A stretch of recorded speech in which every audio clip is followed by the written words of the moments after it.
छत्रपती शिवाजी महाराजांची बदनामी केल्याचा आरोप असलेला प्रशांत कोरटकर 2 दिवसानंतर सुद्धा फरार आहे। कोरटकर प्रकरणामध्ये सरकारने नैतिक जबाबदारी घ्यावी असं वक्तव्य अमोल कोल्हेंनी केलंय। तर कोरटकरला राज्यकर्त्यांचा पाठिंबा असल्याचा आरोप संजय राऊत आणि विजय वडेट्टीवार यांनी केलाय। अजित पवार यांनी मात्र या प्रकरणाचा तपास सुरू असल्याचं म्हटलंय। ती एक क्लिप जी कथित कोरटकरांची जी क्लिप होती ती ऐकली तर त्यामधलं एक वाक्य जे अत्यंत चिंताजनक आहे की माननीय मुख्यमंत्री महोदयांचा मी हस्तक आहे।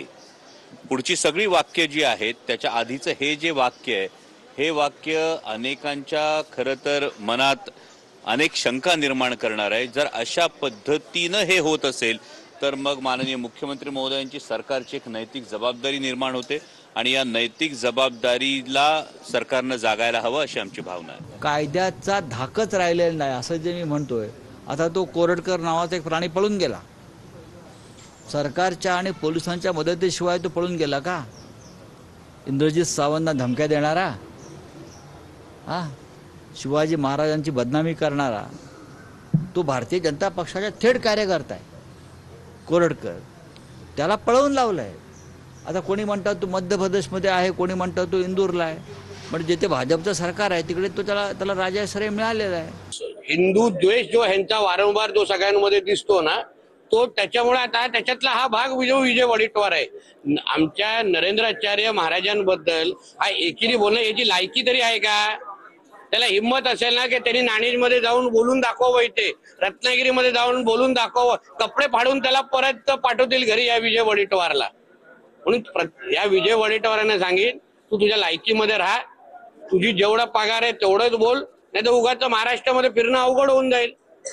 नितेश राणे काही बोलतील कोरटकरावर असं वाटत होतं, पण त्यांचं वक्तव्य मी पाहिलं नाही, सोलापूरकरावर दिसलं नाही।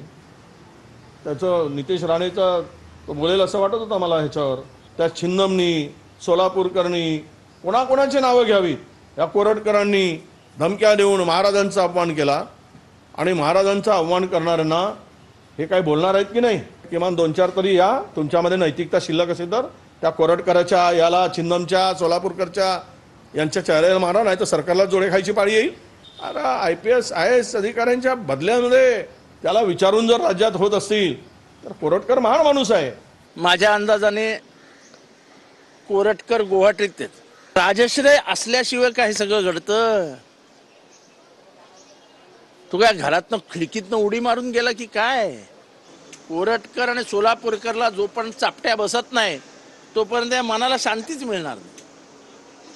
काय कोणाला म्हणायचं असेल ते म्हणो, आम्ही तर म्हणतो फक्त चापट्या। आणि महाराष्ट्रातल्या प्रत्येक माणसाने मनात ठेवलं पाहिजे की ह्याने हा आपल्या बापाला बोललाय, याला एकतरी चापट मारलीच पाहिजे। कोरटकर पोलिसांना सापडत फरार आहे प्रशांत कोरटकर। चौकशी चाललेली आहे, तुम्ही फक्त तो फरार तो इकडे गेला तिकडे गेला असं जरा दाखवायचं बंद करा।